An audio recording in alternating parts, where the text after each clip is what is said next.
रोहिणी व्रत कथा। प्राचीन कथा के अनुसार चंपापुरी राज्य में राजा माधवा और रानी लक्ष्मीपति का राज्य था। उनके 7 बेटे और एक बेटी थी।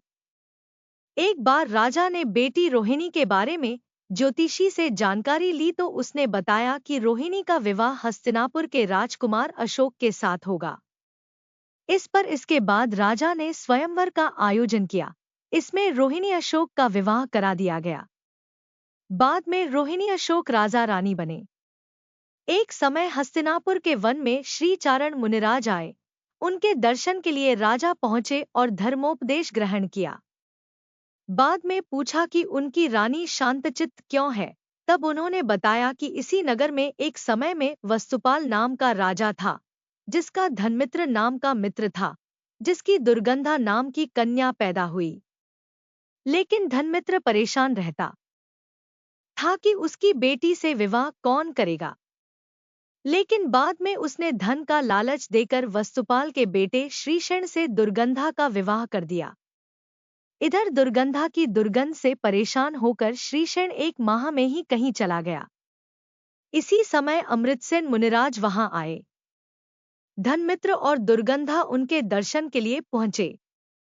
यहाँ धनमित्र ने दुर्गंधा के भविष्य के विषय में पूछा तो उन्होंने बताया कि गिरनार पर्वत के पास एक नगर में भूपाल नाम के राजा का राज्य था। राजा की सिंधुमती नाम की रानी थी। एक दिन राजा रानी वन जा रहे थे, तभी मुनिराज को देखा तो रानी को घर लौटकर आहार की व्यवस्था करने को कहा। रानी घर तो लौट आई, लेकिन गुस्से में मुनिराज के लिए कड़वी तुम्बी का आहार तैयार कराया।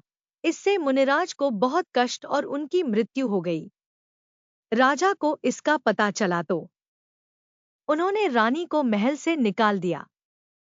पाप के कारण रानी को कोढ़ भी हो गया और आखिर में उसकी मृत्यु हो गई और नरक में गई। यहाँ दुख भोगने के बाद पहले वह पशु योनि में उत्पन्न हुई और बाद में तुम्हारे घर दुर्गंधा नाम की कन्या के रूप में पैदा हुई।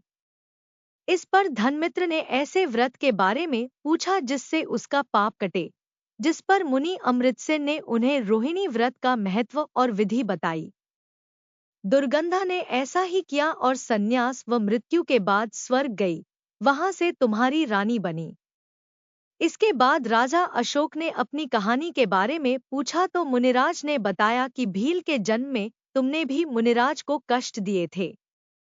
इससे मृत्यु के बाद नरक होते हुए और कई योनियों में भ्रमण करते हुए व्यापारी के घर पैदा हुए। इसके बाद मुनिराज के बताने पर रोहिणी व्रत किया और अगले जन्म में राजा बने। इस तरह राजा रानी रोहिणी व्रत के प्रभाव से मोक्ष को प्राप्त किए। दोस्तों, कथा अच्छी लगी हो तो कृपया चैनल को सब्सक्राइब, लाइक एवं शेयर जरूर करें। धन्यवाद।